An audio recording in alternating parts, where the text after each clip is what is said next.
பரிசுத்தவான்கள் அனைவருக்கும் ஆண்டவராகிய இயேசு கிறிஸ்துவின் இனிய நாமத்தில் என் அன்பின் வாழ்த்துக்கள்.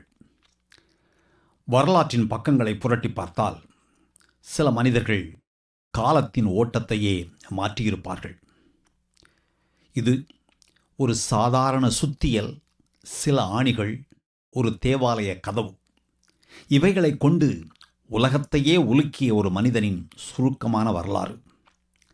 விசுவாசத்திற்காக தனி ஒருவனாக பேரரசர்களை எதிர்த்து நின்ற இங்கே நான் நிற்கிறேன் என்ற வரலாற்று பயணத்திற்கு உங்களை வரவேற்கிறேன். கிபி 1521 ஏப்ரல் மாதம் 16 ஓர் அரச தூதர் ஜெர்மனியின் ஓம்ஸ் நகருக்குள் நுழைகிறார். அவர் அணிந்திருந்த மேலங்கியில் ரோம பேரரசின் அதிகார சின்னமான கழுகு முத்திரை பொறிக்கப்பட்டிருந்தது. அவருக்கு பின்னால் ஒரு வண்டியில் ஒரு எளிய ஜெர்மன் துறவி அமர்ந்திருந்தார். அன்று சுமார் 2000 மக்கள் நகரின் வீதிகளில் திரண்டிருந்தார்கள். அந்த கூட்டம் அந்த துறவி ஒரு தனி அறைக்கு அழைத்துச் செல்லப்படுவதை ஒருமுறையாவது பார்த்துவிட துடித்தது. மறுநாள் மீண்டும் மக்கள் வெள்ளம். மாலை 4 மணி. அந்த துறவி விசாரணைக்காக வெளியே அழைத்து வரப்பட்டார். அவர் யாருடைய விசாரணை எதிர்கொள்ள வேண்டியிருந்தது தெரியுமா? ரோம பேரரசில் மிக உயர்ந்த அதிகாரமிக்க மனிதர்களை. அங்கு பேராயர்கள், ஆயர்கள், பிரபுக்கள், உயர் அதிகாரிகள், இளவரசர்கள், எல்லாருக்கும் மேலாக ரோம பேரரசர் 5ஆம் சார்லஸ் ஆகியோர் அமர்ந்திருந்தார்கள்.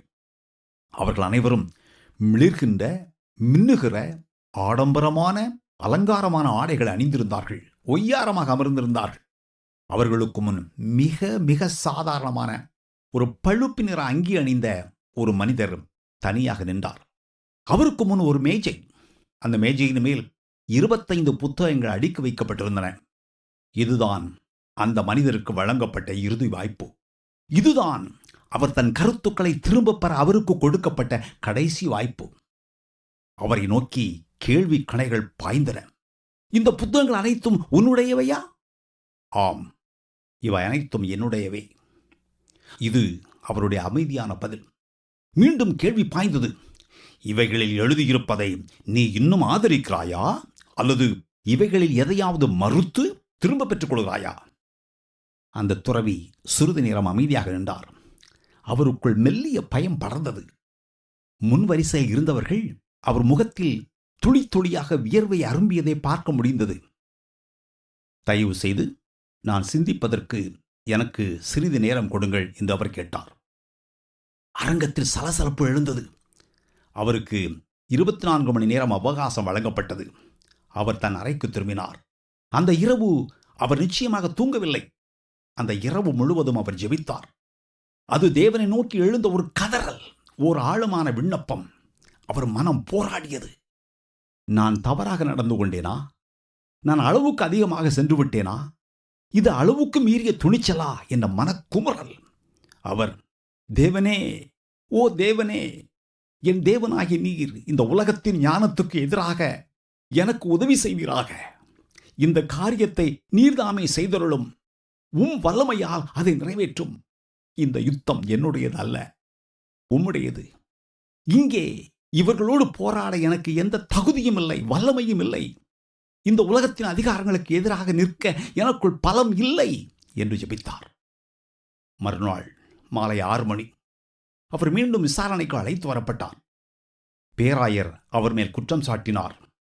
நீ வைக்லிஃப், ஜான் ஹஸ் செய்த அதே தவறுகளைத்தான் மீண்டும் உயிர்ப்பிக்கிறாய். வேத வாக்கியங்களை நீ மட்டும்தான் சரியாக புரிந்து கொண்டிருக்கிறாயா? பல பெரிய அறிஞர்களின் புரிதலையும் ஞானத்தையும் விட உன் புரிதலும் ஞானமும் உயர்ந்தவை என்று நீ கருதுகிறாயா? அப்படி செய்வதற்கு உனக்கு என்ன உரிமை இருக்கிறது, தகுதி இருக்கிறது? மிக பரிசுத்தமான விசுவாசத்தை நீ கேள்விக்குள்ளாக்கக்கூடாது என்று கர்ச்சித்தார். ஆனால் அந்த துறவி தன் கருத்தை மாற்றிக்கொள்ள மறுத்தார். மீண்டும் கேள்விகள், மீண்டும் அதே பதில். நான் தவறு என்று வேத வாக்கியங்களிலிருந்து நீங்கள் சுட்டி காட்டினால் மட்டுமே நான் என் கருத்தை மாற்றுவேன், திரும்ப பெறுவேன். இல்லையெனில் நான் பின்வாங்க மாட்டேன் என்று அவர் அழுத்தம் திருத்தமாக பதில் உரைத்தார். இறுதியாக அவருக்கு ஒரு கடைசி வாய்ப்பு கொடுக்கப்பட்டது. அப்போது அவர் சொன்ன வார்த்தைகள் வரலாற்றில் அப்படியே உறைந்து விட்டன. பரிசுத்த வேத வாக்கியங்களே என் அஸ்திவாரம், என் அடித்தளம். என் மனசாட்சி தேவனுடைய வார்த்தைக்கு கட்டுப்பட்டிருக்கிறது. பரிசுத்த வேத வாக்கியங்களின் அடிப்படையில் நான் தவறு என்று என்னை நம்ப வைக்க முடியாவிட்டால் நான் எதையும் திரும்ப பெற முடியாது, பெறவும் மாட்டேன். சொந்த மனசாட்சிக்கு எதிராக நடப்பது நீதியும் அல்ல, பாதுகாப்பும் அல்ல. இதோ இங்கே நான் இருக்கிறேன். என்னால் வேறு எதுவும் செய்ய முடியாது. தேவன் எனக்கு உதவி செய்வாராக. அவர் இந்த வார்த்தைகளை சொல்லி முடிந்தவுடன் அவர் உடனடியாக அரங்கத்திலிருந்து வெளியேற்றப்பட்டார். பேரரசர் 5ஆம் சார்லஸ் எழுந்து அவரை ஒரு வேத விரோதி, ஹெரட்டிக் என்று அறிவித்தார். அந்த தருணத்திலிருந்து அவர் சட்டத்திற்கு புறம்பானவராக அறிவிக்கப்பட்டார். அவருக்கு மரண தண்டனை விதிக்கப்பட்டது. ஆம், இவர்தான் மார்ட்டின் லூத்தர். கிபி 1483ஆம் ஆண்டு ஜெர்மனியின் சாக்சனி பகுதியில் மார்ட்டின் லூத்தர் பிறந்தார். அது அரசர்கள், பேரரசர்கள், போப்பானவர்கள், பேராயர்கள், ஆயர்கள் என அதிகார வர்க்கங்கள் ஒன்றோடு ஒன்று பின்னி பிணைந்திருந்த காலம். லூத்தரின் குடும்பம் மிக மிக சாதாரணமான குடும்பம். அவருடைய தந்தை ஹான்ஸ் ஒரு செம்பு சுரங்க தொழிலாளி. பூமிக்கடியில் சுரங்கத்தின் ஆழத்தில் நெற்றி வேர்வை நிலத்தில் விழ பாடுபட்டு உழைத்தார். படிப்படியாக முன்னேறி ஒரு மேற்பார்வையாளராக உயர்ந்தார். அவருடைய கடுமையான உழைப்பின் பலனாக குடும்பத்தின் வறுமை நீங்கியது. மார்ட்டினுக்கு கல்வி கிடைத்தது. ஹான்ஸ் லூத்தருக்கு தன் புத்திசாலி மகன் மீது ஒரு பெரிய கனவு இருந்தது. என் மகன் சட்டம் படிக்க வேண்டும், பல்கலைக்கழகம் செல்ல வேண்டும், சமுதாயத்தில் பெரிய ஆளாக நிமிர்ந்து நிற்க வேண்டும் என்பதே அந்த கனவு. அந்த கனவை நிறைவேற்ற அவர் தன் இரத்தத்தையும் வியர்வையையும் சிந்த தயாராக இருந்தார். 1501ஆம் ஆண்டு மார்ட்டின் லூத்தர் பல்கலைக்கழகத்தில் காலடி எடுத்து வைத்தார். தன் ஊரிலிருந்து சுமார் 80 கிலோமீட்டர் தூரம் நடந்தே சென்று ஜெர்மனியின் எர்ஃபர்ட் நகரை அடைந்தார். அக்காலத்து பல்கலைக்கழகம் இன்றைய கல்லூரிகளைப் போன்றதல்ல. அது மிக கடுமையான சட்டத்திட்டங்களை கொண்ட ஒரு பாசறை. மாணவர்கள் காலை 4 மணிக்கு எழ வேண்டும். ஜெபம், உடற்பயிற்சி, பாடங்கள் எல்லாமே மணித்துளிகள் தவறாத கால அட்டவணையின்படி நிகழ வேண்டும். இரவு 8 மணிக்குள் விளக்குகள் அணைக்கப்பட வேண்டும். ஒரு நாளைக்கு 2 வேளை மட்டுமே உணவு. நாளொன்றுக்கு 4 மணி நேர கட்டாய ஜெபம். இந்த கடுமையான சூழலிலும் மார்ட்டின் லூத்தர் வைரம் போல ஜொலித்தார். மற்ற மாணவர்களை விட கடினமாக உழைத்தார். முதுகலை பட்டம் பெற்றார். சட்டப்படிப்பின் இறுதி கட்டத்தை அடைந்தார். தந்தை ஹான்ஸ் லூத்தருக்கு இது பெருமையின் உச்சம். தன் மகனை இனி சாதாரண பெயரிட்டு அழைக்காமல் மரியாதை நிமித்தமாக அதிகாரப்பூர்வ பெயரால் அழைக்கத் தொடங்கினார். 1505ஆம் ஆண்டு லூத்தர் ஒரு முழுமையான வழக்கறிஞராக மாறுவதற்கு தயாராக இருந்தார். ஆனால் அந்த நேரத்தில் நடந்த 2 சம்பவங்கள் அவர் வாழ்க்கை பாதையையே தலைகீழாக புரட்டி போட்டன. முதல் சம்பவம் ஈஸ்டர் காலத்தில் நடந்தது. ஒரு நாள் லூத்தர் தன் நண்பருடன் நடந்து கொண்டிருந்த போது அவர் இடுப்பில் மாட்டியிருந்த கத்தி திடீரென வழுக்கி அவருடைய தொடையை கிழித்தது. முக்கியமான நரம்பு துண்டிக்கப்பட்டது. இரத்தம் பீச்சி அடித்தது. நண்பன் மருத்துவரை தேடி ஓடினான். லூத்தர் மட்டும் அந்த சாலையோரத்தில் தனியாக இரத்த வெள்ளத்தில் உயிருக்கு போராடி கொண்டிருந்தார். இதுதான் என் முடிவா என்ற மரண பயம் அவரை தொட்டது. அதிர்ஷ்டவசமாக மருத்துவர் வந்தார். அவர் உயிர் பிழைத்தார். ஆனால் 2வது சம்பவம் அதைவிட பயங்கரமானது.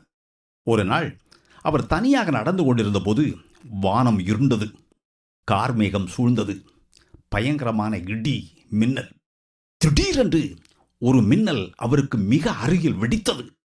அந்த அதிர்வில் தூக்கி வீசப்பட்ட லூத்தர் தரையில் விழுந்தார். மின்னலின் வெப்பம் அவர் முகத்தை வாட்டியது. மரணத்தின் வாசல் கதவு திறப்பதை அவர் உணர்ந்தார். அந்த பயத்தில், புனித அண்ணா அவர்களே, என்னை காப்பாற்றுங்கள், நான் ஒரு துறவியாக மாறிவிடுகிறேன் என்று லூத்தர் அலறினார். அது வெறும் பயத்தில் வந்த அலற அல்ல, தேவனுக்கு முன்பாக அவர் எடுத்த ஒரு சத்தியம். எர்ஃபர்ட் நகருக்கு திரும்பியவுடன் அவர் செய்த முதல் காரியம் தன் விலையுயர்ந்த சட்ட புத்தகங்களை விற்றார். நண்பர்கள் தடுத்தார்கள். இத்தனை வருட உழைப்பை வீணாக்காதே என்று கெஞ்சினார்கள். ஆனால் லூத்தர் அசைந்து கொடுக்கவில்லை. குறிப்பாக அவருடைய தந்தை ஹான்ஸ் இந்த முடிவை கேட்டு ஆத்திரத்தின் உச்சிக்கு சென்றார். நீ உன் பெற்றோருக்கு துரோகம் செய்து விட்டாய், எங்கள் கனவுகளை சிதைத்து விட்டாய் என்று முழங்கினார். லூத்தரின் வாழ்க்கையில் அது ஒரு பெரிய குடும்ப பிளவை ஏற்படுத்தியது. 2 வாரங்களில் பல்கலைக்கழகத்தை விட்டு வெளியேறி கடுமையான விதிமுறைகளுக்கு பெயர் பெற்ற அகஸ்டீனியன் மடாலயத்தின் கதவுகளை தட்டினார். லூத்தர் நிம்மதியை தேடித்தான் மடாலயத்திற்கு நுழைந்தார். ஆனால் அங்கே அவர் தன்னைத்தானே வரித்துக் கொண்டார். நான் ரட்சிக்கப்பட்டிருக்கிறேனா, தேவன் என்னை ஏற்றுக்கொண்டிருக்கிறாரா என்ற கேள்விகள் அவரை துளைத்தன. நாட்கணக்கில் உபவாசித்தார். கடும் குளிரில் போர்வை இல்லாமல் வெறும் கல் தரையில் படுத்தார். இவன் செத்து விடுவானோ என்று பிறர் பயப்படும் அளவுக்கு அவர் தன்னை வருத்தினார். இவைகளுக்கிடையில் அவர் கேட்டதெல்லாம் ஒன்றே ஒன்றுதான். நான் செய்வது போதுமா? நான் போதுமான அளவு புண்ணியம் தேடியிருக்கிறேனா? இந்த கேள்விகள் அவருக்குள் ஒரு மன அழுத்தத்தை உருவாக்கின. அதை அவர் ஜெர்மன் மொழியில் ஆன்ஃபெக்டுங்கன் என்று அழைத்தார்.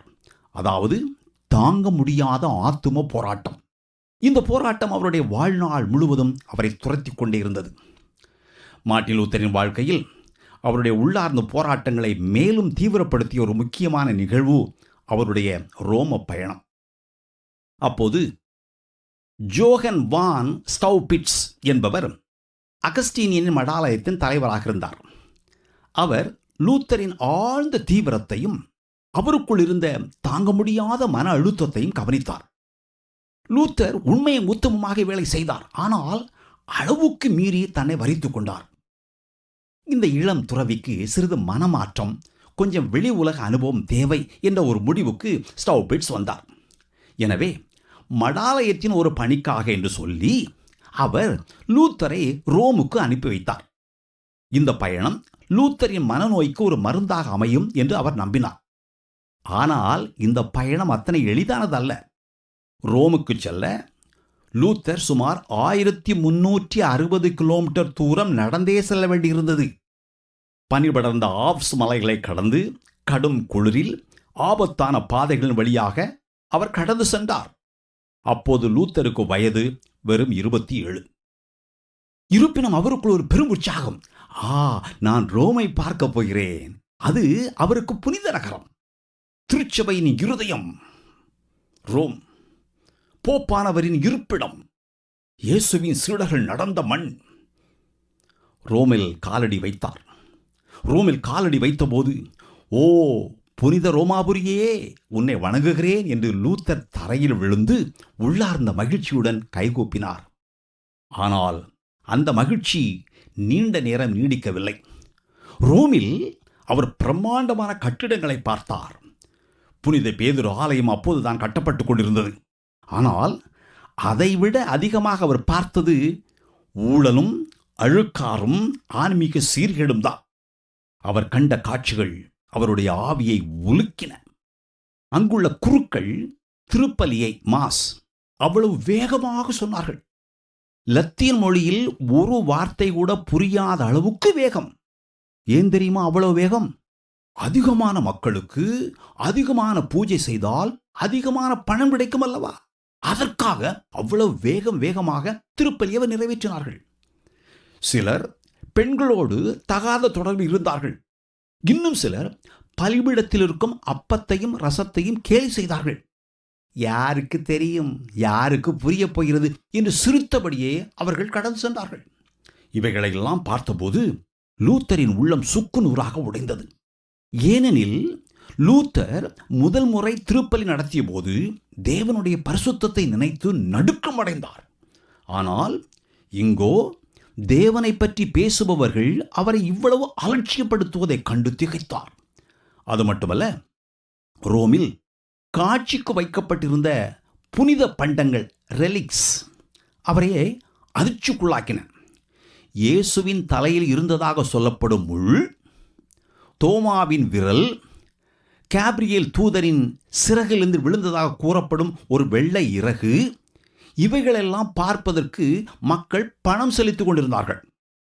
இப்படி செய்தால் பர்கட்டரி என்ற உத்தரிக்க ஸ்தலத்தில் கழிக்க வேண்டிய தண்டனை காலம் 1000 ஆண்டுகள் குறையும் என்று சொல்லப்பட்டது. லூத்தரால் தவிர்க்க முடியாத ஒரு முக்கியமான இடம் ரோமாவில் இருந்தது. அது ஸ்காலா சாங்டா. இது இயேசு கிறிஸ்து பிலாத்துவின் முன் நிற்கச் சொன்னபோது இயேசு ஏறியதாக கூறப்படும் படிக்கட்டுகள். அவை எருசலேமிலிருந்து ரோமுக்கு கொண்டு வரப்பட்டதாக நம்பப்பட்டது. லூத்தர் அந்த படிகளை தன் முழங்கால்களால் ஊர்ந்து ஏறினார். ஒவ்வொரு படியிலும் கர்த்தருடைய ஜெபத்தை சொன்னார். முழங்காலில் வலி, மனதில் பக்தி. அக்கால நம்பிக்கையின்படி ஒவ்வொரு படியையும் முழங்கால்களால் ஏறுபவர்களுக்கு பர்கட்டரியில் உத்தரிக்க ஸ்தலத்தில் கழிக்க வேண்டிய தண்டனை காலம் சுமார் 9 ஆண்டுகள் குறையும் என்று நம்பப்பட்டது. லூத்தர் இதை தன் முன்னோர்களின் ஆன்மாவுக்காக செய்தார். இப்படி செய்தால் மேல்படியில் சென்றதும் முன்னோர்களின் ஆன்மா விடுதலடையும், பாவங்கள் மன்னிக்கப்படும் என்று நம்பப்பட்டது. படிக்கட்டுகளின் உச்சி அடைந்தபோது லூத்தர் எழுந்து நின்றார். திடீரென்று அவர் மனதில் ஒரு கேள்வி சம்மட்டி போல் அடித்தது. இது உண்மையா? இதை யார் உறுதி செய்வது? இது எப்படி எனக்கு தெரியும்? அந்த கேள்விகளே அவருடைய வாழ்க்கையின் மிக முக்கியமான திருப்புமுனை. அங்கே உறுதி இல்லை, நிச்சயமில்லை, ஆன்மாவுக்கு அமைதி இல்லை. லூத்தர் ரோமிலிருந்து திரும்பினார். ஆனால் ரோமுக்கு வந்தபோது இருந்த உற்சாகம் இப்போது லூத்தரிடம் இல்லை. மிகுந்த குழப்பத்துடனும் ஆழ்ந்த வேதனையுடனும் அவர் நாடு திரும்பினார். புனித நகரம் என்று அவர் நினைத்த இடத்தில் அதிகாரம் இருந்தது, செல்வம் இருந்தது. ஆனால் ஆவியின் வறுமை தாண்டவமாடியது. இந்த அனுபவம் அவருடைய கண்களை திறந்தது. சத்தியம் எங்கே? சமாதானம் எங்கே? உண்மையான ரட்சிப்பு எங்கே? இந்த கேள்விகளுக்கான பதில் ரோமில் இல்லை என்பதை லூத்தர் இப்போது தெளிவாக உணர ஆரம்பித்தார். ரோமிலிருந்து திரும்பிய பிறகு மார்ட்டின் லூத்தர் பழைய லூத்தராக இல்லை. அவருடைய உள்ளத்தில் அமைதி இல்லை. ரோமில் அவர் கண்ட காட்சிகள் அவருடைய விசுவாசத்தை வேரோடு உலுக்கியிருந்தன. ஆனால் அந்த குழப்பமே அவரை ஒரு புதிய தேடலுக்குள் தள்ளியது. அந்த தேடல் வேதாகமம். மடாலயத்தில் ஆரம்ப நாட்களிலிருந்தே லூத்தர் வேதாகமத்தை ஆழமாக நேசித்தார். சொல்லப்போனால் அது அக்காலத்தில் மிகவும் அபூர்வமான ஒரு விஷயம். ஏனெனில் வேதாகமம் பெரும்பாலும் லத்தீன் மொழியில் மட்டுமே இருந்தது. பல மடாலயங்களில் அது ஒரு மூலையில் சங்கிலியால் பிணைக்கப்பட்டு தூசி படிந்து கிடந்தது. அந்த காலத்தின் மிகப்பெரிய அறிஞர்கள் கூட வேதாகமத்தை நேரடியாக படிக்கவில்லை. அவர்கள் படித்ததெல்லாம் மனிதர்கள் எழுதிய விளக்க உரைகள், பழங்கால மரபுகள், பாரம்பரியங்கள், திருச்சபையின் தீர்மானங்கள், இவைகளைத்தான் அவர்கள் படித்தார்கள். ஆனால் லூத்தர் தனித்து நின்றார். எனக்கு மனிதர்களின் வார்த்தை வேண்டாம், தேவனுடைய வார்த்தையை நான் நேரடியாகவே படிக்க வேண்டும் என்று விரும்பினார். லூத்தரின் இந்த தனித்துவமான தாகத்தை அவருடைய குரு ஜோகன் வான் ஸ்டௌபிட்ஸ் கவனித்தார். லூத்தருக்கு கிரேக்கம் தெரியும், எபிரேய மொழியும் கற்றுக்கொண்டார். அதனால் வேதாகமத்தை அதன் மூல மொழிகளிலேயே அவரால் படிக்க முடிந்தது. இதனால் ஸ்டௌபிட்ஸ் லூத்தருக்கு ஒரு புதிய பொறுப்பை கொடுத்தார். விட்டன்பர்க் பல்கலைக்கழகத்தில் இறையியல் படித்து அங்கு வேதாகமத்தை போதிப்பதுதான் அவருடைய புதிய பொறுப்பு. விட்டன்பர்க் அப்போது ஒரு மிகச்சிறிய நகரம். மக்கள் தொகை வெறும் 2000 பேர் தான். அந்த பல்கலைக்கழகமும் அப்போதுதான் தொடங்கப்பட்டிருந்தது. இதை உருவாக்கியவர் சாக்சனியின் ஃப்ரெடரிக் த வைஸ். ஃப்ரெடரிக்கு ஒரு கனவு இருந்தது. இந்த சிறிய விட்டன்பர்க் ஒரு அறிவு சாகரமாக மாற வேண்டும், ஒரு கலாச்சார மையமாக உயர வேண்டும் என்பது அவருடைய கனவு. லூத்தர் இந்த அழைப்பை மிகுந்த தயக்கத்தோடு தான் ஏற்றுக்கொண்டார். நான் இதற்கு தகுதியற்றவன் என்று அவர் மறுத்தார். ஆனால் இறுதியில் கீழ்ப்படிந்தார். இறையியலில் டாக்டர் பட்டம் பெற்றார். போதிக்கவும் தொடங்கினார். முதலில் சங்கீதங்கள் போதித்தார். பின்னர் ரோம நிருபத்தை போதித்தார். வேதத்தை போதித்துக் கொண்டிருந்தாரே தவிர அவர் உள்ளத்தில் ஒரு யுத்தமே நடந்து கொண்டிருந்தது. தேவன் பரிசுத்தமானவர், நான் அவரை நேசிக்க வேண்டும். ஆனால் உண்மையை சொல்லப்போனால் நான் அவரை நேசிக்கவில்லை என்று அவர் உணர்ந்தார். தேவன் கோருகிற நீதியின் அளவு வானம் வரை உயர்ந்திருக்கிறது. பாவியாய மனிதன் அதை எப்படி தொட முடியும்? ஒரு காலத்தில் லூத்தர் தேவன் அநியாயமானவர், கொடூரமானவர் என்று தன் மனதில் இருந்த அதிர்ச்சியூட்டும் வார்த்தைகள் எழுதினார். இன்னும் ஒரு படி மேலே போய் நான் தேவனை வெறுத்தேன் என்றார். பரிசுத்தவான்களே, இவை ஒரு நாத்திகனின் வார்த்தைகள் அல்ல. சத்தியத்தை தேடிய ஒரு மனிதனின் உள்ள குமுறல் இது. அது லூத்தர் ரோம நிருபத்தை போதித்துக் கொண்டிருந்த நேரம். முதல் அதிகாரம் 17ஆம் வசனம். அந்த வார்த்தைகள் அவர் கண்களை உறுத்தின. நீதிமான் விசுவாசத்தினாலே பிழைப்பான். இந்த வார்த்தைகள் அவர் உள்ளத்தில் இரவும் பகலும் எதிரொலித்தன. லூத்தர் யோசித்தார், தேவனுடைய நீதியும் விசுவாசத்தினால் பிழைப்பான் என்கிற வார்த்தையும் எப்படி ஒன்றாக முடியும்? திடீரென்று அவருக்குள் ஒரு மின்னல் வெட்டியது போன்ற வெளிச்சம். தேவனுடைய நீதி என்பது மனிதன் கஷ்டப்பட்டு சம்பாதிப்பதல்ல.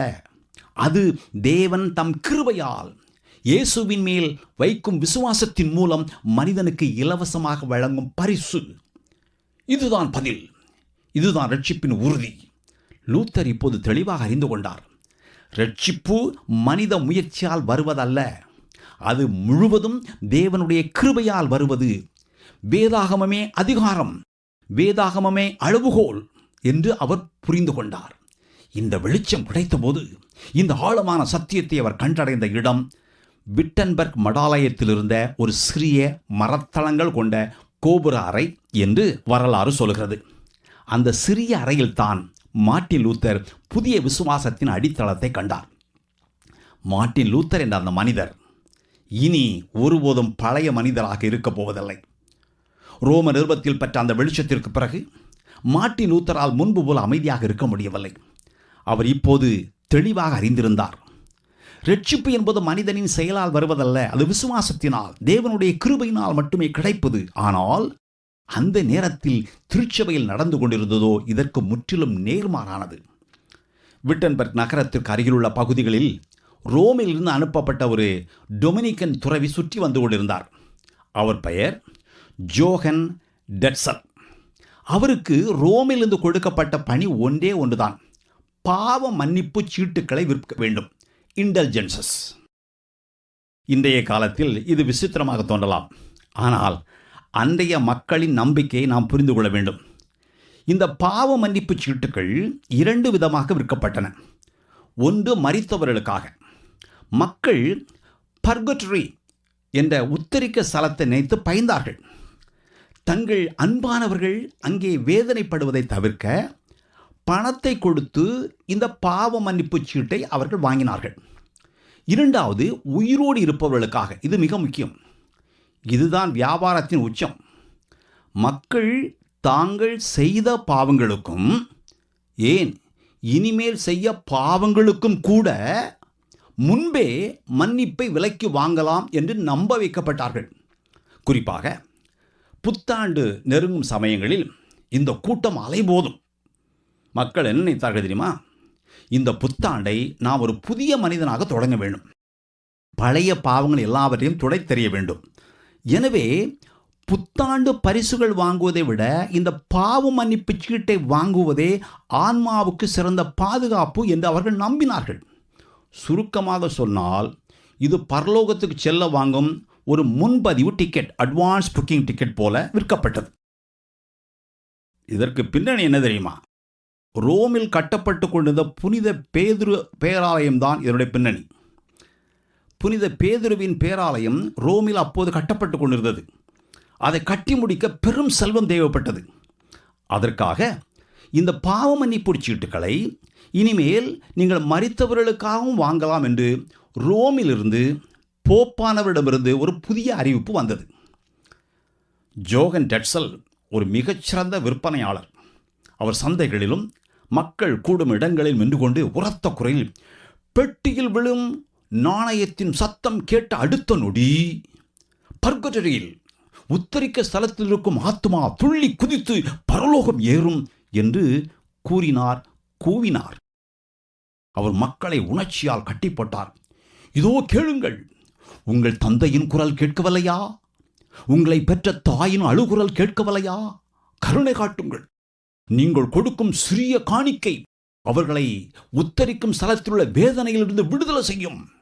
உயிரோடு இருக்கும் நண்பர்களே, உங்களுக்காக இதை வாங்கிக் கொள்ளுங்கள். இதை நீங்கள் வாங்கிவிட்டால் உங்களுக்கு மன்னிப்பு உண்டு. உங்கள் ஆன்மா பனியைப் போல் வெண்மையாகும். அற்புதமான விற்பனையாளர். ஏழை மக்கள் அழுதார்கள். தங்களுடைய கடைசி சேமிப்பையும் கொண்டு வந்து பெட்டியில் கொட்டினார்கள். நாணயங்கள் பெட்டிகளில் விழுந்து ஒலித்தன. இவை அனைத்தையும் கேள்விப்பட்டபோது மார்ட்டின் லூத்தர் உள்ளம் நடுங்கினார். கோபம் அவரை துளைத்தெடுத்தது. இது எப்படி சாத்தியம்? ஒரு மனிதன் பணத்தை கொடுத்து தேவனுடைய மன்னிப்பை விலைக்கு வாங்க முடியுமா? வேதாகமத்தில் இதற்கு சிறிய ஆதாரம் கூட இல்லையே. அதனால் லூத்தர் ஒரு முடிவெடுத்தார். அவர் சண்டையிட விரும்பவில்லை, கிளர்ச்சி செய்யவும் நினைக்கவில்லை. அவர் விரும்பியது ஒரு நேர்மையான விவாதம், டிபேட். அதற்காக அவர் எழுதினார் 95 கேள்விகள், 95 எதிர்ப்புகள். சுருக்கமாக சொன்னால் 95 தீர்மானங்கள், 95 தீசிஸ். 1517 ஆண்டு அக்டோபர் மாதம் 31 தேதி விட்டன்பர்க் தேவாலயத்தின் கதவின் மீது அந்த தாள்களை அவர் ஆணியடித்து ஒட்டினார். பரிசுத்தவான்களே, இது ஒரு புரட்சி அல்ல. அந்த காலத்தில் தேவாலய கதவுகள் தான் பல்கலைக்கழகத்தின் அறிவிப்பு பலகைகள். மேலும் அவர் அதை ஜெர்மன் மொழியில் எழுதவில்லை, லத்தீன் மொழியில் எழுதியிருந்தார். அதாவது இது பொதுமக்களுக்கானது அல்ல, அறிஞர்களுக்கான ஒரு விவாத அழைப்பு மட்டுமே. இவையெல்லாம் போப்பானவருக்கு தெரிந்தால் நிச்சயமாக அவர் இதை சரி செய்வார் என்று லூத்தர் அப்போது நம்பினார்.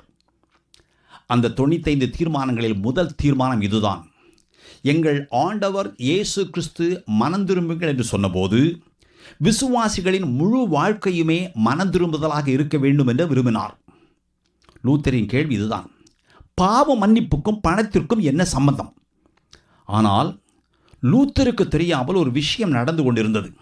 அவருடைய மாணவர்கள் அந்த 95 தீர்மானங்களை ரகசியமாக ஜெர்மன் மொழிக்கு மொழிபெயர்த்தார்கள். அந்த காலத்தில் அச்சு இயந்திரம் ஒரு புதிய சக்தியாக இருந்தது. இந்த தீர்மானங்கள் அச்சடிக்கப்பட்டன, நகரம் நகரமாக பரவின, சாதாரண மக்களின் கைகளுக்கும் சென்றன. அது காய்ந்த காட்டில் பற்றிய தீயைப் போல பரவியது. இதற்கிடையில் லூத்தரின் உள்ளத்தில் வேதாகம வார்த்தைகள் இன்னும் ஆழமாக வேரூன்றின. அவர் ரோம நிருபத்தை மறுபடியும் வாசித்தார். அந்த சத்தியம் வைரம் போல் ஜொலித்தது: நீதிமான் விசுவாசத்தினால் பிழைப்பான், நீதிமான் விசுவாசத்தினால் வாழ்வான்.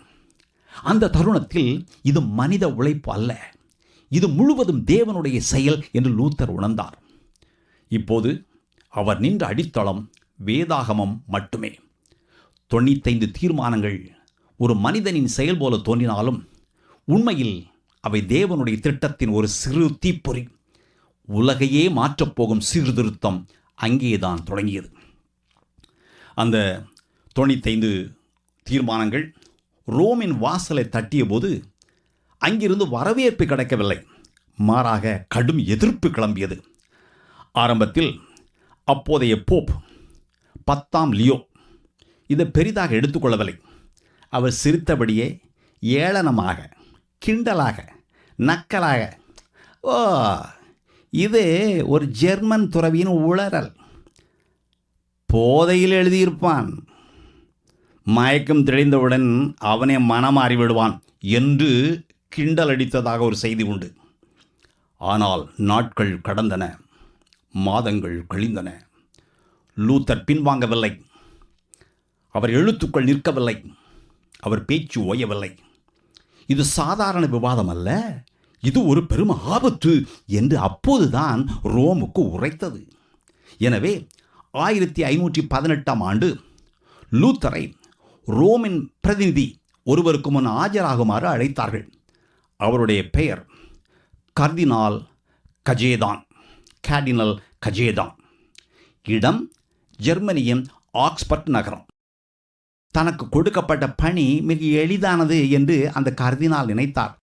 லூத்தரை மனமாற செய்ய வேண்டும், அவ்வளவுதானே என்று அவர் நினைத்தார்.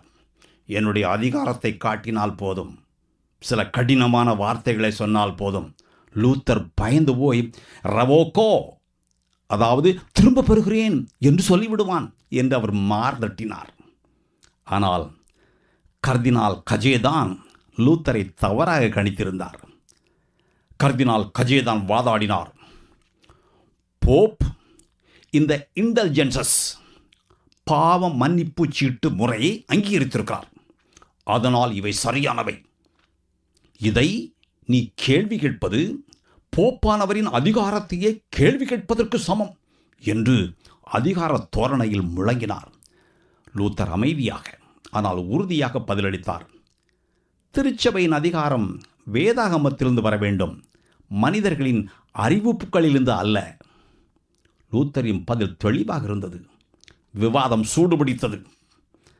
கர்தினால் காட்டிய சில ஆவணங்களில் இருந்த லத்தீன் இலக்கண பிழையை கூட லூத்தர் திருத்தி காட்டினார். கர்தினால் கோபத்தின் உச்சத்திற்கு சென்றார். கர்தினாலின் பொறுமை பறந்து போனது. மேசையை ஓங்கி தட்டினார், ஆவணங்களை வீசி எறிந்தார். மனமாறு, நான் செய்தது தவறு என்று சொல், வெளியே போ என்று கத்தினார். ஆனால் லூத்தர் அசையவில்லை. இவர்கள் வேதாகமத்தை கேட்க விரும்பவில்லை. இவர்களின் விசுவாசம் முழுவதும் மனிதர்கள் உண்டாக்கிய சட்டங்களின் மீதுதான் இருக்கிறது என்று அந்த சந்திப்பிலேயே லூத்தர் புரிந்து கொண்டார். இதற்கு பிறகு 1519 ஆண்டு லெப்சிக் நகரில் ஒரு பெரிய விவாதம் நடந்தது. இங்கே லூத்தர் ஒரு ஆபத்தான குற்றச்சாட்டை எதிர்கொண்டார். லூத்தரின் எதிரியான ஜோகன் எக் அவரை ஒரு வலையில் சிக்க வைத்தார். நீ ஜான் ஹஸ் என்ற பழைய சீர்திருத்தவாதியின் பாதையை பின்பற்றுகிறாய் என்று குற்றம் சாட்டினார். ஜான் ஹஸ் 100 ஆண்டுகளுக்கு முன்பு இதே போல கேள்வி கேட்டதற்காக வேத விரோதி ஹெரட்டிக் என்று முத்திரை குத்தப்பட்டு தீயில் எரிக்கப்பட்டார். லூத்தருக்கு ஹஸ்ஸை பற்றி முன்பு அதிகம் தெரியாது. ஆனால் இடைப்பட்ட நாட்களில் அவருடைய எழுத்துக்களை வாசித்த போது லூத்தர் அதிர்ந்து போனார். லூத்தர் வியப்புடன், ஆமாம், நாம் அறியாமலேயே நாம் அனைவரும் ஹஸ்ஸை பின்பற்றுகிறவர்கள்தான் என்று சொன்னார். ஜோகனேக் லூத்தரிடமிருந்து ஒரே ஒரு வார்த்தையை வரவழைக்க முயன்றார். போப்பானவர் தவறு செய்ய முடியுமா என்பதுதான் அவருடைய கேள்வி. இதற்கு நேரடியாக பதில் சொன்னால் மரணம் நிச்சயம் என்று லூத்தருக்கு தெரியும். ஆனாலும் அவர் உண்மையை மறைக்கவில்லை. துணிச்சலான குரலில் அவர் முழங்கினார், போப்பானவர் கூட ஒரு மனிதன்தான், அவரும் தவறு செய்யலாம். வேதாகமத்தின் துணை இல்லாமல் இருக்கும் ஒரு பெரிய போப்பானவரை விட வேதாகமத்தை கையில் வைத்திருக்கும் ஒரு சாதாரண விவசாயி உயர்ந்தவன் என்று அவர் மேலும் சொன்னார். இந்த வார்த்தைகள் ரோமின் அரண்மனைகளில் இடிபோல் எதிரொலித்தன. இனி ரோமின் முடிவு உறுதியானது. லூத்தரை திருச்சபையை விட்டு நீக்க வேண்டும். 1520 ஆண்டு ஒரு அதிகாரப்பூர்வ ஆவணம் பேப்பல் புல் வெளியானது. அதில் லூத்தரை பற்றி இப்படி எழுதப்பட்டிருந்தது: இவன் கர்த்தருடைய திராட்சை தோட்டத்தில் புகுந்த காட்டுப்பன்றி, இவன் கர்த்தருடைய வயலில் ஊர்ந்து செல்லும் பாம்பு. 60 நாட்களுக்குள் ரோமுக்கு வந்து மன்னிப்பு கேள், இல்லையெனில் எக்ஸ்கம்யூனிகேஷன், சபை நீக்கம், நீ நரகத்திற்கு தள்ளப்படுவாய். இந்த ஆவணத்தை பெற்றபோது லூத்தர் என்ன செய்தார்? பயந்தாரா? ஒளிந்து கொண்டாரா? இல்லை. அவர் விட்டன்பர்க் மாணவர்களை ஒன்று திரட்டினார். நகரின் எல்லைக்கு சென்றார். அங்கு தீயை மூட்டினார். 1520 டிசம்பர் மாதம் காலை 10 மணி. அவர் வெறுமனே போப்பானவரின் ஆணையை பேப்பல் புல் மட்டுமல்ல, திருச்சபையின் சட்ட புத்தகங்கள் கேனன் லா அனைத்தையும் அந்த தீயில் வீசினார். இதன் மூலம் லூத்தர் ஒரு தீர்ப்பை அறிவித்தார். ரோம திருச்சபையின் சட்ட அமைப்பு முழுவதையும் நான் என் வாழ்விலிருந்து புறக்கணித்து விட்டேன். அதன் பொருள் உலகுக்கே புரிந்தது. ரோமின் அதிகாரத்தை நான் ஏற்கவில்லை. இதன் விளைவாக 1521 ஜனவரி மாதம் லூத்தர் அதிகாரப்பூர்வமாக திருச்சபையிலிருந்து நீக்கப்பட்டார். இனி அவர் துறவி அல்ல, குரு அல்ல. ரோமின் பார்வையில் அவர் ஒரு குற்றவாளி, ஒரு விரோதி. ஆனால் இது முடிவல்ல. உண்மையில் இது அடுத்து நடக்கப் போகும் இன்னொரு மாபெரும் வரலாற்று நாடகத்திற்கான ஒரு முன்னுரை மட்டுமே. ஓம்ஸ் நகரில் லூத்தர் தன் நிலைப்பாட்டை துணிச்சலாக அறிவித்த பிறகு சட்டத்தின் பார்வையில் அவர் குற்றவாளியாக மாறினார். அவருக்கு வழங்கப்பட்டிருந்த பாதுகாப்பு நாட்கள் முடிந்தவுடன் யார் வேண்டுமானாலும் அவரை கைது செய்யலாம், ஏன் யார் வேண்டுமானாலும் அவரை கொல்லலாம். சட்டப்படி அது குற்றம் அல்ல. லூத்தருக்கு இது தெரியும். இருந்தாலும் அவர் விட்டன்பர்க் நகருக்கு திரும்பவே விரும்பினார். அங்கே வேலை மலை போல குவிந்து கிடந்தது. மக்கள் சத்தியத்திற்காக ஏங்கிக் கொண்டிருந்தார்கள். ஆனால் சாக்சனின் அதிபதி ஃப்ரெடரிக் த வாய்ஸ் வேறு திட்டம் வைத்திருந்தார். லூத்தரை அப்படியே விட்டால் அது அவரை மரணக்குழிக்கு அனுப்புவதற்கு சமம் என்று அவர் நினைத்தார். அதனால் ஓர் ரகசிய திட்டம் தீட்டப்பட்டது. லூத்தர் ஓம்ஸ் நகரிலிருந்து வண்டியில் திரும்பிக் கொண்டிருந்தார். ஐசனாக் என்ற நகருக்கு அருகே ஒரு அடர்ந்த காட்டுப்பாதை. திடீரென ஆயுதம் தாங்கி குதிரை வீரர்கள் காட்டிலிருந்து பாய்ந்தார்கள். கைகளில் வில் அம்புகள், முகத்தில் மூடி. வண்டி ஓட்டுநர் அலறி அடித்து ஓடினார். மற்றவர்கள் பயந்து சிதறினார்கள். லூத்தர் மட்டும் அங்கே தனித்து நின்றார். கவனிக்க வேண்டிய விஷயம் என்னவென்றால், அவர் கடத்தப்படுவதற்கு முந்தின நொடியில் கூட தன் உயிரை காப்பாற்ற நினைக்கவில்லை. மாறாக தன் கையில் இருந்த கிரேக்க புதிய ஏற்பாட்டையும் எபிரேய வேதாகமத்தையும் கெட்டியாக பிடித்து கொண்டார்.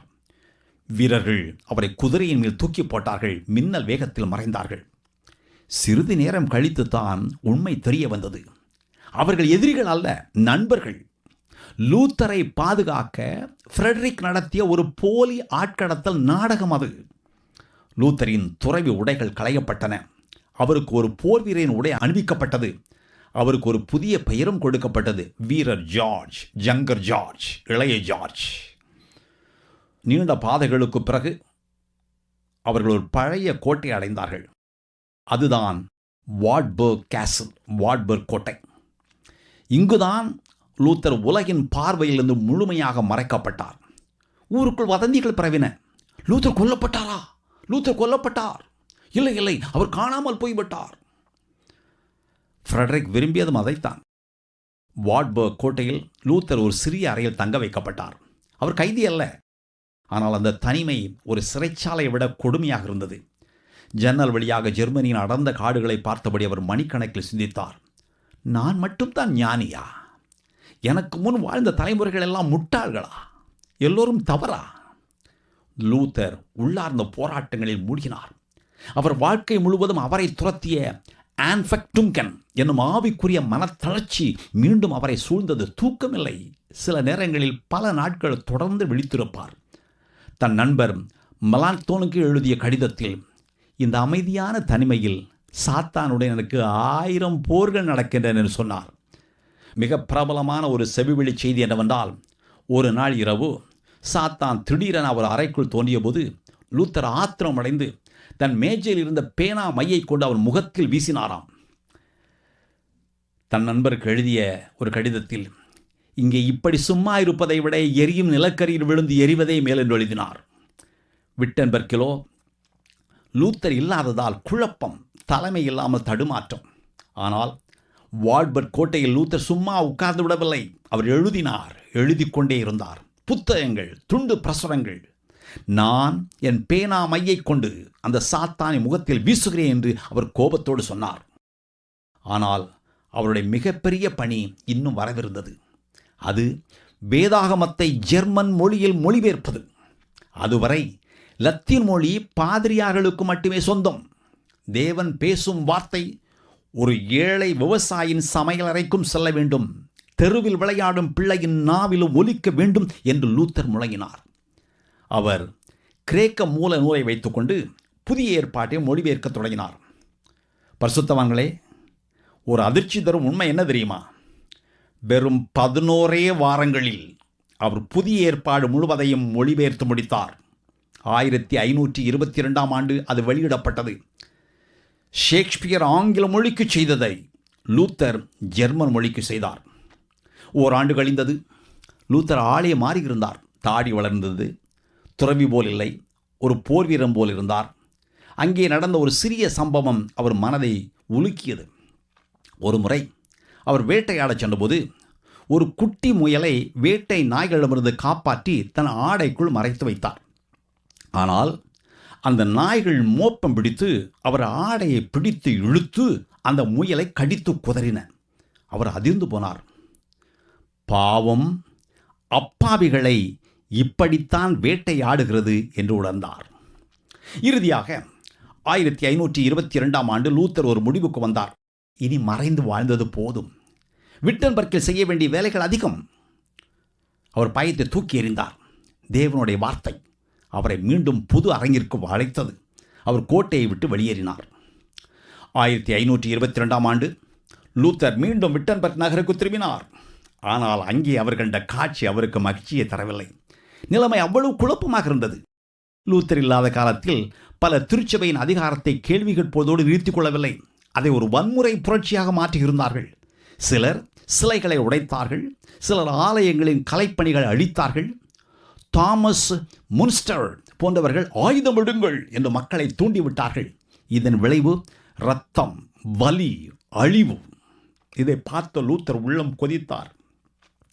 சீர்திருத்தம் என்பது அராஜகம் அல்ல, தேவனுடைய வார்த்தை நேர்த்தியாக போதிக்கப்பட வேண்டும் என்று முழங்கினார். மீண்டும் விட்டன்பர்க்கின் தலைமை பொறுப்பை தன் தோள்களை சுமந்தார். அதே சமயம் லூத்தரின் எழுத்துக்கள் ஜெர்மனி முழுவதும் காட்டுத்தீ போல் பரவிக்கொண்டிருந்தன. மடங்கள், கன்னியாஸ்திரிகளின் இல்லங்கள் என்று எங்கும் வேதாகமம் திறக்கப்பட்டது.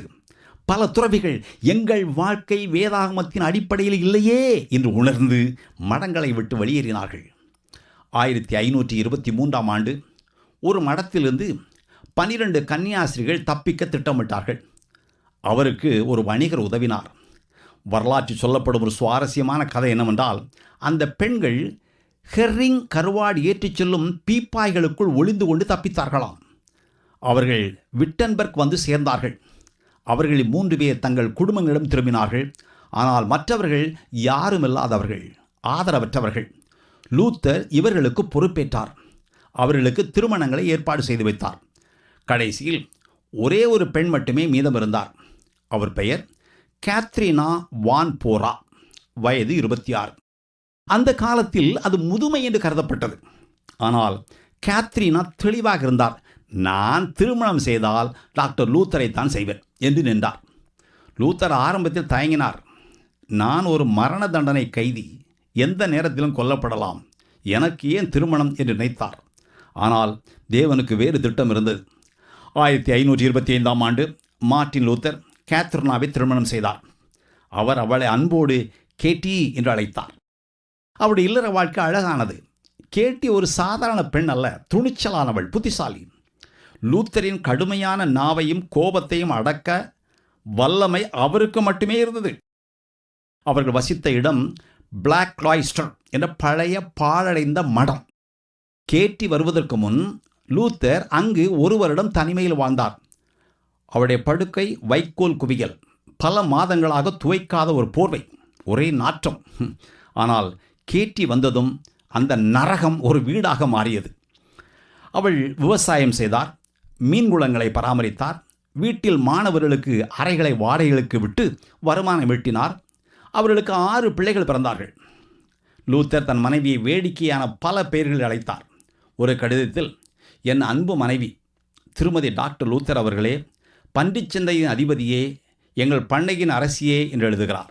அவருடைய வீட்டில் உணவு வேளை எப்போதும் சத்தமாக இருக்கும். மாணவர்கள் லூத்தரை சூழ்ந்து அமர்ந்திருப்பார்கள். அவர் பேசும் ஒவ்வொரு வார்த்தையும் குறிப்பெடுப்பார்கள். அதுதான் பின்னாட்களில் டேபிள் டாக் என்ற பிரபலமான புத்தகமானது. லூத்தர் சில வேளைகளில் மிக கடுமையாக பேசுவார். ஒருமுறை அவர் போப்பை ஓனாய் என்று கூட அழைத்தார்.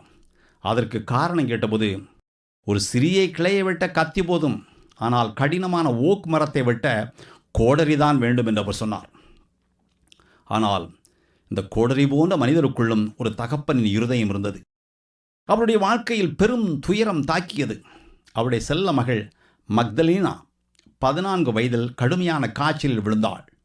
லூத்தர் மரண படுக்கையில் இருந்த மகளிடம், மகளே, நீ உன் தந்தையுடன் இங்கே இருக்க விரும்புகிறாயா அல்லது பரலோகத்தில் உள்ள தந்தையிடம் செல்ல விரும்புகிறாயா என்று கேட்டார். அந்த சிறுமி, அப்பா, தேவன் விரும்புவது போல் ஆகட்டும் என்று மொழிந்தாள். சிறிது நேரத்தில் அவள் லூத்தரின் கைகளிலேயே உயிர் நீத்தாள். உலகத்தையே எதிர்த்து நின்ற அந்த மனிதர் உடைந்து போனார். அவள் சமாதானத்தில் இருக்கிறாள் என்று எனக்கு தெரியும், இருந்தாலும் என் இதயம் இவ்வளவு வலிக்கிறதே என்று எழுதினார். வயது 60 கடந்த போதும் லூத்தர் ஓயவில்லை. 1546 ஆண்டு கடும் குளிர்காலம். அவர் ஐஸ்லபன் நகருக்கு சென்றார். அது அவர் பிறந்த ஊர். வாழ்க்கை ஒரு முழு வட்டத்திற்கு வந்தது. அங்கே 2 அரசர்களுக்கு இடையே சமாதானம் பேசச் சென்றிருந்தார். ஆனால் அங்கே அவர் உடல்நலம் குன்றினார். 11 நாட்களுக்கு பிறகு மகன்களும் நண்பர்களும் அவரை சூழ்ந்து நின்றனர். அவர் இறப்பதற்கு சில நிமிடங்கள் முன்பு ஒரு முக்கியமான சம்பவம் நடந்தது. அவருடைய உயிர் பிரியும் தருவாயில் அவருடைய நண்பன் ஜஸ்டஸ் ஜோனஸ் அவர் காது கரையில் குனிந்து உரத்த குரலில் ஒரு கேள்வியை கேட்டார். ஐயா, நீங்கள் போதித்த கிறிஸ்துவிலும் அந்த சத்தியத்திலும் நீங்கள் இப்போதும் இன்னும் உறுதியாக நிற்கிறீர்களா? அந்த கேள்வியை கேட்டதும் மரணத்தின் விளிம்பிலிருந்த லூத்தர் தன் முழு பலத்தையும் திரட்டி தெளிவாகவும் உறுதியாகவும் பதிலளித்தார். ஆம். அதுதான் அந்த போர் வீரரின் கடைசி முழக்கம். அதன்பின் அந்த மாபெரும் சரித்திரம் ஓய்ந்தது. அவரின் படுக்கைக்கு அருகில் ஒரு துண்டு சீட்டில் அவர் கடைசியாக எழுதி வைத்த வார்த்தைகள் கண்டெடுக்கப்பட்டன. அது லத்தீனும் ஜெர்மனும் கலந்த வாசகம். விர் சிந்த பெட்லர் ஹாகேஸ்த் வெர்ரும். அதன் அர்த்தம், நாம் பிச்சைக்காரர்கள், இதுவே உண்மை. விர் சிந்த் பெட்லர் ஹாகேஸ்த் வெர்ரும். பரிசுத்தவான்களே, அதுதான் அவருடைய வாழ்நாளின் முழு சுருக்கம். நாம் தேவனுக்கு எதையும் தர முடியாது, நம்மால் எதையும் சம்பாதிக்க முடியாது. எல்லாமே கிருபைதான். விசுவாசத்தால் மட்டுமே, கிறிஸ்துவால் மட்டுமே. மார்ட்டின் லூத்தர் வரலாற்றின் ஓட்டத்தையே மாற்றிய மனிதர். இன்று 120 தொகுதிகளாக அவருடைய எழுத்துக்கள் நம்மிடம் உள்ளன. 5 மனிதர்கள் செய்ய வேண்டிய வேலையை அவர் ஒருவரே செய்தார். அவர் பூரணமானவரா? நிச்சயமாக இல்லை. அவரிடம் கோபம் இருந்தது, கடுமையான நாவு இருந்தது, சில தவறான கருத்துக்களும் இருந்தன. ஜான் கால்வின் அவரை பற்றி சொன்னது போல, லூத்தர் மிகுந்த வரங்களால் ஆசீர்வதிக்கப்பட்டவர். ஆனால் அவர் தன் உணர்ச்சிகளை கொஞ்சம் அடக்கியிருந்தால் இன்னும் சிறப்பாக இருந்திருக்கும். லூத்தருக்கும் தன் குறைபாடுகள் தெரியும். அதனால்தான் அவர் சொன்னார், வேதாகமம் என்பது ஒரு பெரிய மரம் என்றால் நான் அதன் ஒவ்வொரு கிளையையும் தட்டி பார்த்தேன், அவ்வளவுதான். லூத்தர் மறைந்தார். ஆனால் அவர் கொளுத்தி போட்ட அந்த சத்திய தீபம் அணையவில்லை. அவர் கண்டடைந்த அந்த வேதாகம வெளிச்சம் அவருடன் மரித்து விடவில்லை. மாறாக அது அடுத்தடுத்த தலைமுறைகளுக்கு 3 அசைக்க முடியாத தூண்களாக மாறி நின்றது. மார்ட்டின் லூத்தர் வேதாகமத்தை ஆய்ந்தபோது பெற்ற அந்த மாபெரும் வெளிச்சம் வெறுமனே ஒரு தனிப்பட்ட அனுபவம் மட்டுமல்ல, அது ஒட்டுமொத்த திருச்சபையை உலுக்கியது. அந்த வெளிச்சத்தை லூத்தர் 3 லத்தீன் வார்த்தைகளை சுருக்கினார். இந்த வார்த்தைகள் தான் இன்றளவும் சீர்திருத்தத்தின் அஸ்திவாரமாக கருதப்படுகின்றன. இவை சோலாக்கள் என்று அழைக்கப்படுகின்றன. சோலா ஸ்கிரிப்சரா, வேதாகமம் மட்டுமே. சோலா ஃபீதே, விசுவாசம் மட்டுமே. சோலா கிராட்சியா, கிருபை மட்டுமே. சோலா ஸ்கிரிப்சரா, சோலா ஃபிதே, சோலா கிராட்சியா. சோலா ஸ்கிரிப்சரா, வேதாகமம் மட்டுமே. லூத்தர் ஓம்ஸ் விசாரணையில் சொன்னது இதுதான், வேத வாக்கியங்களே என் அஸ்திவாரம். இதன் பொருள் என்ன? திருச்சபைக்கும் கிறிஸ்தவ விசுவாசத்துக்கும் ஒரே ஒரு அறுதியான உறுதியான அதிகாரம் உண்டு. அது வேதாகமம் மட்டுமே. திருச்சபையின் மரபுகளோ, போப்பின் ஆணைகளோ, மனிதனின் தத்துவங்களோ தேவனுடைய வார்த்தைக்கு இணையாக இருக்க முடியாது. வேதாகமத்துக்கு தன்னைத்தானே விளக்கும் வல்லமை உண்டு. லூத்தர் அதனால்தான் தன் உயிரை பணயம் வைத்து வேதாகமத்தை லத்தீனிலிருந்து ஜெர்மன் மொழிக்கு மொழிபெயர்த்தார். இதன் மூலம் சாதாரண மக்கள் வேதாகமத்தை தங்கள் தாய்மொழியில் படிக்க முடிந்தது. சோலா ஃபிதே, விசுவாசம் மட்டுமே. இதுதான் லூத்தரின் தனிப்பட்ட போராட்டத்தின் மூலம் அவருக்கு கிடைத்த பரிசு. ரோமர் 1:17 உண்மை, நீதிமான் விசுவாசத்தினால் பிழைப்பான். லூத்தர் அறிவித்தார், மனிதன் நீதிப்படுத்தப்படுவது நல்ல கிரியைகளால் அல்ல, பாவ மன்னிப்பு சீட்டுக்களை வாங்குவதனால் அல்ல, தன்னையே வரித்துக் கொள்வதனால் அல்ல, இயேசு கிறிஸ்துவின் மேல் வைக்கும் விசுவாசத்தால் மட்டுமே. நம்மை ரட்சிப்பது நம் உழைப்பு அல்ல, இயேசுவின் உழைப்பு, இயேசுவின் வேலை. இந்த ஒரே ஒரு சத்தியம் திருச்சபையின் நிதி ஆதாரத்தை பாவ மன்னிப்பு சீட்டுகளை உடைத்து நொறுக்கியது. 3. சோலா கிராச்சியா, கிருபை மட்டுமே. 1. சோலா ஸ்கிரிப்சரா, 2. சோலா ஃபிதே, 3. சோலா கிராச்சியா. கிருபை என்றால் இலவசமாக கொடுக்கப்படும் ஈவு என்று எடுத்துக்கொள்வோம். லூத்தரின் கூற்றுப்படி ரட்சிப்பு என்பது நாம் சாகசமாக சம்பாதிக்கும் ஒன்று அல்ல. நாம் பிச்சைக்காரர்கள். தேவனுக்கு முன்பாக நாம் முற்றிலும் தகுதியற்றவர்கள். ஆனாலும் தேவன் தம்முடைய அளவில்லாத கிருபையினால் நமக்கு ரட்சிப்பை இலவசமாக கொடுத்திருக்கிறார். நாம் அதை வெறும் விசுவாசத்தினால் பெற்றுக்கொள்கிறோம். இந்த 3 சோலாக்களுமே மார்ட்டின் லூத்தரின் வாழ்க்கையின் ஒவ்வொரு போராட்டத்திற்கும், ஒவ்வொரு முடிவிற்கும், ஒவ்வொரு வெற்றிக்கும் மையமாக இருந்தன. மார்ட்டின் லூத்தரின் தாக்கம் வெறும் இறையியலுக்குள் மட்டும் நின்றுவிடவில்லை. அது ஜெர்மனியின் கலாச்சாரத்தையும் இசையையும் கல்வியையும் மறுசீரமைத்தது. இந்த சுவடுதான் அவர் விட்டு சென்ற மிகப்பெரிய மரபு சுவடு. லூத்தர் ஒரு சிறந்த இசைஞானி. நான் சாத்தானை இசையால் ஓட்டுவேன் என்று அவர் ஒருமுறை சொன்னார். அவருடைய காலத்துக்கு முன்பு ஆலயத்தில் மக்கள் பாடுவது அரிது. பாடல்கள் அனைத்தும் லத்தீன் மொழியில் இருந்தன. குருக்கள் மட்டுமே பாடினார்கள். தேவனை துதிக்க மக்கள் ஏன் தங்கள் தாய்மொழியில் பாடக்கூடாது என்று லூத்தர் கேட்டார். அதனால் அவர் கீர்த்தனைகளை ஜெர்மன் மொழியில் எழுதினார். பிரபலமான பாடல்களின் மெட்டுக்களை எடுத்து அதற்கு கிறிஸ்துவை பற்றிய வார்த்தைகள் எழுதினார். அவருடைய மிகச்சிறந்த படைப்பு ஒன்று உண்டு. A mighty fortress is our God. இது சீர்திருத்தத்தின் கீதமாகவே மாறியது. லூத்தர் தான் பொது கல்வி முறைக்கு அஸ்திவாரம் போட்டவர்கள் ஒருவர். உங்கள் பிள்ளைகளை நீங்களே படிக்க வையுங்கள் என்று அவர் பெற்றோரிடம் சத்தமாக ஒரு கோரிக்கை வைத்தார். ஏனெனில் வேதாகமத்தை அவர்கள் சுயமாக படிக்க வேண்டும், தேவனுடைய வார்த்தையை தாங்களே புரிந்து கொள்ள வேண்டும் என்று அவர் விரும்பினார். அவர் சிறுவர் சிறுமிகளுக்காக வினா விடை வடிவிலான சிறு வேத உபதேச விளக்கங்கள், ஸ்மால் கேட்டகிசம் எழுதினார். இதன் விளைவாக படிப்படியாக ஜெர்மனியில் ஆரம்ப பள்ளிகள், எலிமெண்டரி ஸ்கூல்ஸ் உருவானது. இது ஒரு குறிப்பிட்ட வர்க்கத்துக்கு மட்டுமல்ல, அனைவருக்கும் கல்வி என்ற புரட்சிகரமான கொள்கைக்கு வித்திட்டது. லூத்தர் புதிய ஏற்பாட்டை மொழிபெயர்த்த போது ஜெர்மனியின் பல பகுதிகளிலும் வெவ்வேறு பேச்சு வழக்குகள் இருந்தன. அவர் கிழக்கு மத்திய ஜெர்மனியின் பேச்சு வழக்கை எடுத்து வேதாகமத்தை அனைவருக்கும் புரியும் பொது மொழியில் மொழிபெயர்த்தார். இலக்கணம், சொற்களஞ்சியம், உச்சரிப்பு எல்லாவற்றையும் லூத்தர் சரி செய்தார். இன்று மக்கள் பேசும் தரமான ஜெர்மன் மொழியின் அடிப்படையாக லூத்தரின் மொழிபெயர்ப்பு அமைந்தது. மார்ட்டின் லூத்தர் ஒரு துறவியாக போராடினார், ஒரு பேராசிரியராக போதித்தார், ஒரு குற்றவாளியாக மறைந்தார். ஆனால் அவர் ஒரு மாபெரும் மனிதராக உயர்ந்து நின்றார். அவர் ஒரு கிளர்ச்சியை தூண்டவில்லை, மாறாக ஒரு அறிவிப்பை வெளிவிட்டார். வேதாகமம் பேசுமானால் உலகம் முழுவதற்கும் நான் அதை அறிவிப்பேன். அவருடைய வார்த்தை இன்றும் ஒலித்துக் கொண்டிருக்கிறது. இதுவரை மார்ட்டின் லூத்தரின் வாழ்க்கை பயணத்தை கேட்டீர்கள். இது உங்களுக்குள் ஒரு புதிய விசுவாச தீப்பொறியை உண்டாக்கியிருக்கும் என்று நம்புகிறேன்.